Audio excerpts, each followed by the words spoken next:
Hey everybody, I'm Joey and today I'm here in Nashville, Tennessee, which is the crown jewel of country music and the home of bachelorette parties across the South. Today, we're gonna learn how to turn up the tasty with some smoked pulled pork. So follow me as we meet America.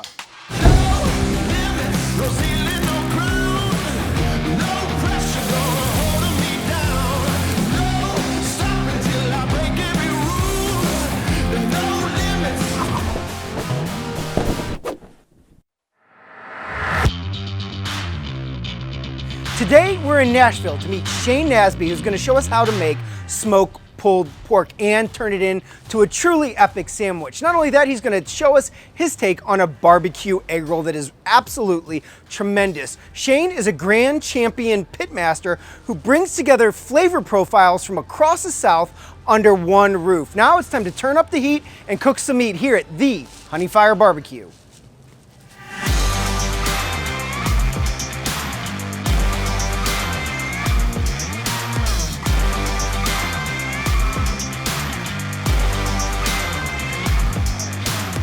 My family loves to come here. We have brought my in-laws here, we've brought family here. We just all love it.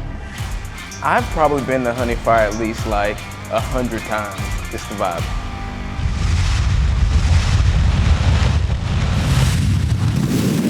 All right, Shane, what are we working with today? We are doing pork butts, but pork butt is not really from the butt. That's the common misconception out there, that it is actually the butt of the pig, but it's actually not. It's just part of the pork shoulder. I find that this is a really confusing cut of meat to buy in the store because when you look it up online, you'll hear terms pork butt, pork shoulder, picnic roast. I've even heard it referred to as the Cali. Are there any differences between those cuts? There are. So if you get a pork shoulder as a whole, it's going to come as one big V shape. And it's basically broken down into two parts. So the top part is going to be your pork butt, also referred to as a Boston butt. And that's what you find in most barbecue places. Whenever they do cooking pork butts and things like that, or if they say they're cooking pork shoulder, really they're just cooking part of the pork shoulder. They're not cooking the entire pork shoulder. The bottom half, which kind of comes down to a V, whenever they separate the pork butt from the bottom part is actually called the picnic. So if you see something that's a smaller version of a pork shoulder and it's referred to as a picnic cut, that's just the bottom half of the whole shoulder. All right, and I want our audience to take a look at this. Look at that big old cut of meat right there. Looks like, feels like we have a bone running through the middle, right? It's pretty common? That's right. So it's basically the shoulder blade. You only have one bone in a Boston butt or a pork butt. So if you go to the grocery store and you're looking at them, sometimes they say they're boneless, sometimes they say bone-in. Don't pay extra for the boneless because really it's just one bone that after you're done cooking it, you'll see whenever we're done cooking these, it slides right out. You twist it, and that's actually a good way to temperature it. So make sure that it's good to go. So if you look on this side of it, so you have your bone on one side.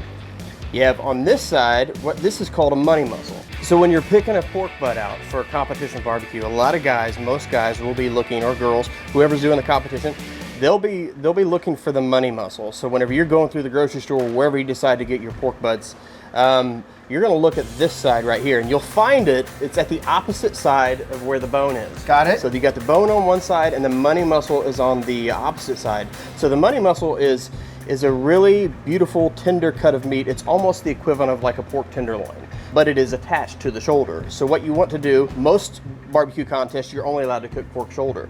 They will slice this out, but not remove it completely, and then they'll trim this up nice and pretty, and then they'll season this money muscle. Guys realized whenever they started slicing this thing and making little medallions and putting those in the box, that's what won the money at the barbecue competition. So it was nicknamed in competition world the money muscle, because it's what brings you the money. Yeah, and so today we're gonna make some pulled pork. Now, do you treat this? I mean, I see we have a fat cap over here. So what do you do to prepare this for the pulled pork? Basically, all we're going to do is we're going to, if you want to, you can trim a lot of the fat off the top, but you don't necessarily have to, because first of all, fat is flavor. And then second of all, most of that, whenever you cook it over 10 to 12 hours, it's gonna render out. So you can spend a lot of time trimming it, but you don't really need to because it's not going to be there regardless if you don't. But if you're doing competition and you want to trim out the money muscle, that's one thing. But if you're just cooking at home, basically what you just want to do is you want to cover this thing. And I can go ahead and do that if you'd like. Yeah, let's see the next step here. So this is our dry rub. This is our spicy version. We've got a spicy and a sweet. So this is what we use here at the restaurant. So what we're going to do is we're going to cover it, and we like to be pretty liberal with it. So while you're doing that, tell us, how can our audience find your rub? So honeyfire.com, we have our dry rubs available. Like I said, we have a spicy version, we have a sweet version. And what's cool about this particular rub that we've been using in competitions for years is it's actually made with dehydrated honey. So it's got honey granules in it, made with real honey. That's kind of a cool twist on it, and it actually gives a nice, beautiful bark and a nice color whenever these bad boys are done. Yeah, now if someone doesn't have your seasoning, or they're living in a cave maybe and don't have the internet, what should they season it with? Do you have any recommendations there? So there's a million recipes online for barbecue rub, but like some of your basic ingredients that you're gonna find in a lot of the barbecue rubs is, most of them start with some sort of a sugar. Brown sugar is probably the most popular. So you get a brown sugar, you can throw in some onion powder, some garlic powder, some if you like a little kick, you can do that. You can make it with just about anything, but there's a million recipes online, just kind of figure out your flavor profile and what it is that you like. And in the grocery stores are also filled with dozens of them, so. Yeah, and now when it comes to seasoning, I mean, this is a really thick cut of meat. I'd imagine it's kind of hard to over-season it. All this that we're putting on here, that's going to be a nice, beautiful bark whenever we're done. So the way I look at it, it's kind of hard to have too much tasty bark on it whenever you're done. So I'd say be really liberal with it, because the more seasoning you put on it, the more the prettier it's going to be and the better it's going to taste. So now that we got this thing seasoned up, what's next? We just throw this bad boy on the smoker and give it about 10 to 12 hours and it'll be ready to go. All right, let's head on over.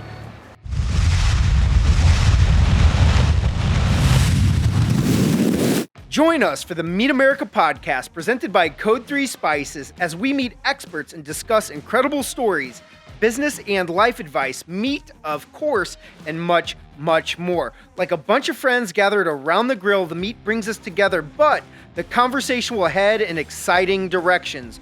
Are you ready for an adventure? Follow along every week as we meet America. All right. Can smell that smoke, Shane. This is where the magic happens right here. All right, what do we do now?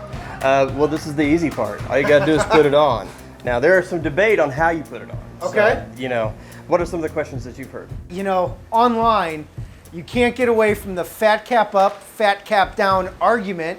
What say you, man? For the sake of keeping our grill grates clean, we go fat cap up. And the reason that we do that is because if we put the fat cap down on this grate right here, then whenever we go to pull these off tomorrow morning, it's just gonna be, we're gonna have to scrub these grates to get that off. We like to flip them fat cap up. So it's really more of a practical concern about cleaning more than an impact to the flavor profile. Yes, is that right? 100%. People swear by, putting the fat cap on the top so the fat can melt and get inside that meat. It's a big argument. It's been debated for years and decades probably, but I don't subscribe to any of that. Like, you do fat side up, fat side down, you're not going to be able to taste a big difference the next day. So it's always a guessing game, but typically, we'll put these things on about 3 o'clock in the afternoon, and then 6 a.m. we'll pull them off. So they cook through the night around the clock. So. All right, so that was about, that felt like about 12, 15 pounds. So what are you thinking about, an hour a pound, rough guidelines? I've heard that one. That always works good. So if you're cooking around 225 to 250, that's usually a good general rule of thumb. Temperature is a big thing. Time is a big thing, but ultimately it's pretty easy. It's right. hard to overcook them. Right. Well, that's a really great tip for those beginners just getting started around the grill or the smoker. And so, what temperature are you running this thing at? So we will run at about 225, 250. 225, 250. And if we have a bigger, heavier load, it takes longer. If it's really cold outside, because this smoker is outside even though we open it from inside. So those all affect the temperature. So if it is really cold outside, we probably will bump it up to 250 instead of 225, because we'll need that extra 25 degrees to offset what's happening outside. So that's another big thing to consider. And then if we have this thing fully loaded for the next day, that's also going to make everything take longer than normal. So we'll bump up to 250. Now, what kind of wood are you firing this pit with? So we're in Middle Tennessee, and it's the home of hickory. So okay. essentially you get what you can get, you know. So if we were in Texas, you know, you could use some oak, you could use some mesquite, but we don't have that up here. So we have hickory, and we have that in abundance, so that's basically what we use, but we love it. You know, a good hickory smoked barbecue is money, so. Yeah, sure. And what's a good temperature? How will we know at home when our pork butt is done? What's the right temperature to pull this thing off at? Anywhere from 190 to 210. 190, it's going to be a little bit more firm, especially for that money muscle if you're looking to slice what we talked about earlier. 200 is a safe zone, so 200, give or take 5 to 10 degrees, and you'll be fine. If you overcook it, you know, you don't want to go too far overcooking it. You don't want to go like past 210, and then it's going to dry out. Right around 200, you'll be safe, and you'll have some good pulled pork. All right, man. Well, look, I'm getting super hungry. We need to get these doors closed so this stuff can cook, and I can try this. Let's do it.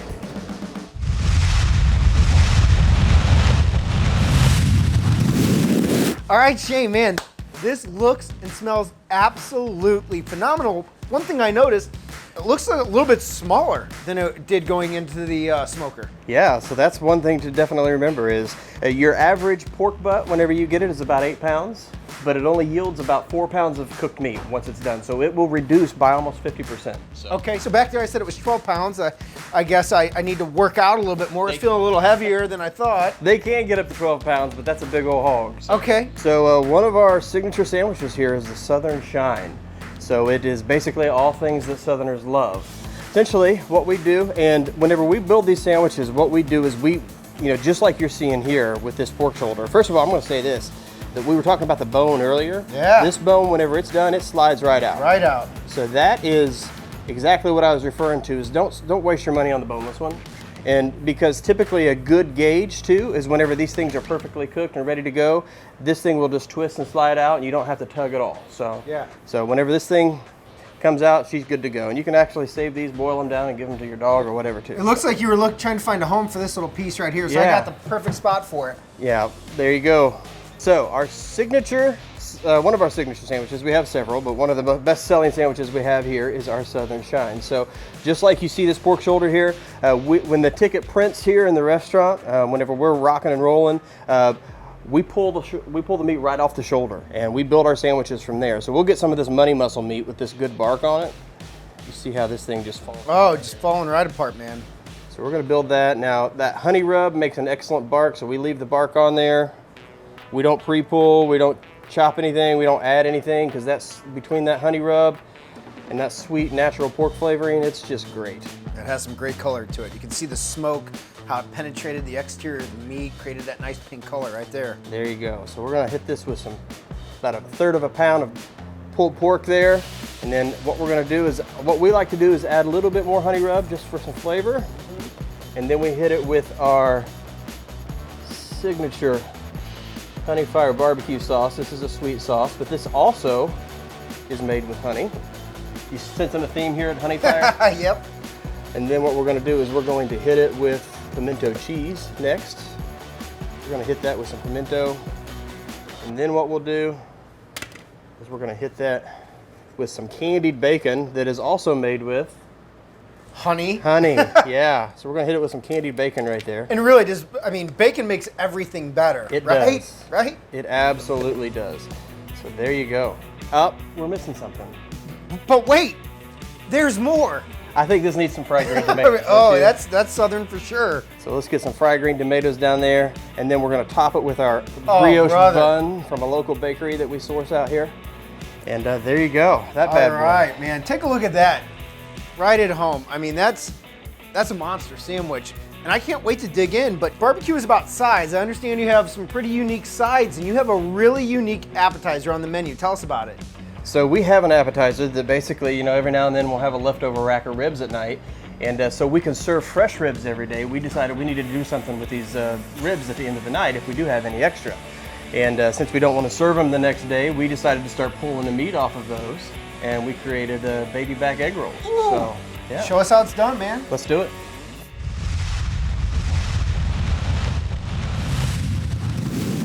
You can get these, the egg roll wrappers. They come in like stacks of hundreds. So you can get these at any grocery store, usually in the Asian food section.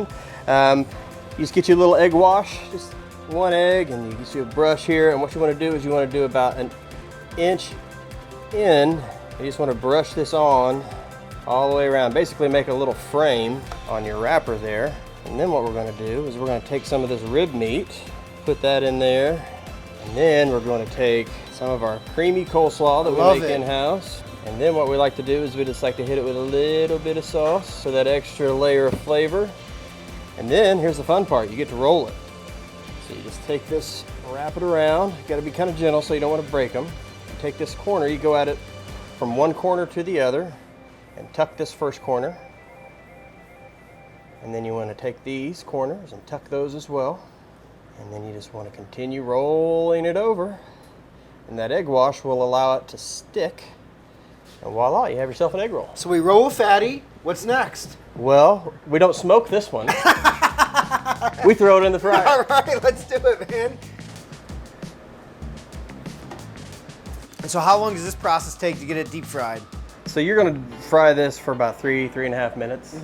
And everything's cooked on the inside, so you're not really cooking any meat. So you're basically just frying this thing until it gets nice and golden. Once you figure out how to make an egg roll, you're going to start exploring and making all kinds of stuff. Cheeseburger egg rolls, like there's all kinds of egg rolls that you can make. Whole new world out there. Yes, there is.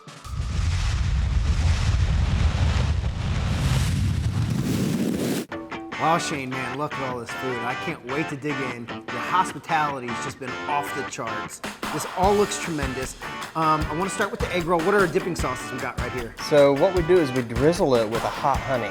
So whenever we're done, so whenever that hot honey gets in there, sets in, gives it another layer of flavor. I've given you one of our original barbecue sauces, which is just a sweet sauce, and then we also have an Alabama white, which is my personal favorite for 50%. Awesome. Well, I'm going to go ahead and take a bite of that. Why don't you tell everyone watching at home what we have elsewhere on the table? You got it. So we have here just some of our signature sides. We have a corn pudding. We have a white queso mac and cheese here, which is made with white queso and some green chilies. And then we have Parmesan green beans. We just add some Parmesan and some seasoning to those green beans, and they come out really good. And then we also have, over here is another signature appetizer that we have, and that is our honey hot block, which we use our habanero honey, habanero infused honey, put over some candied bacon and a block of cream cheese, and you serve that with a knife, and you spread that on some crackers, and it is really good. So the egg roll is absolutely off the charts, man. You get that crunch from having the deep fried. You get a little bit of that sweetness from the coleslaw, and then you're hit with that smoky punch from those baby back ribs. That is absolutely phenomenal. Matter of fact, I might have to try to make something like this at my own home. that's easy to do. I'm gonna need this again in my life, is what I'm saying. And I don't have the ability to travel to Nashville every time I'm gonna want this. That is absolutely fantastic, man.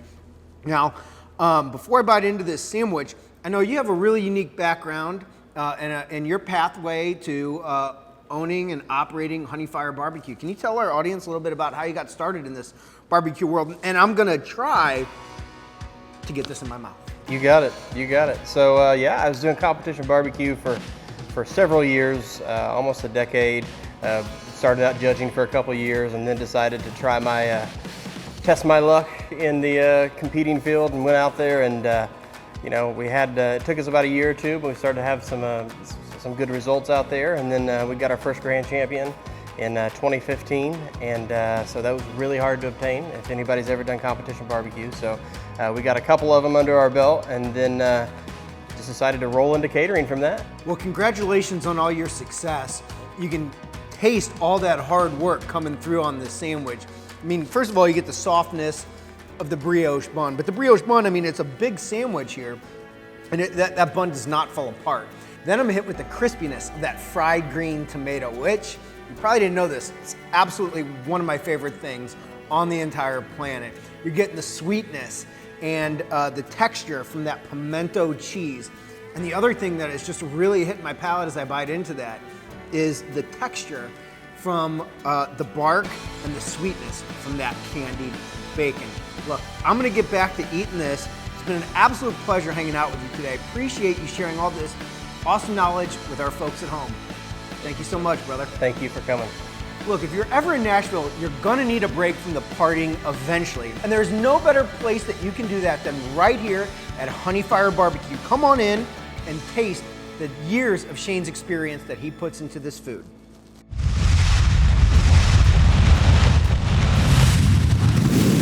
If you want to make Honeyfire pulled pork right at home, just follow these steps. Begin with a pork butt, which is cut from the pork shoulder. Season liberally with Honeyfire seasoning or seasoning of your choice. Fire up your smoker with hickory wood until it reaches a temperature of 225 to 250 degrees Fahrenheit.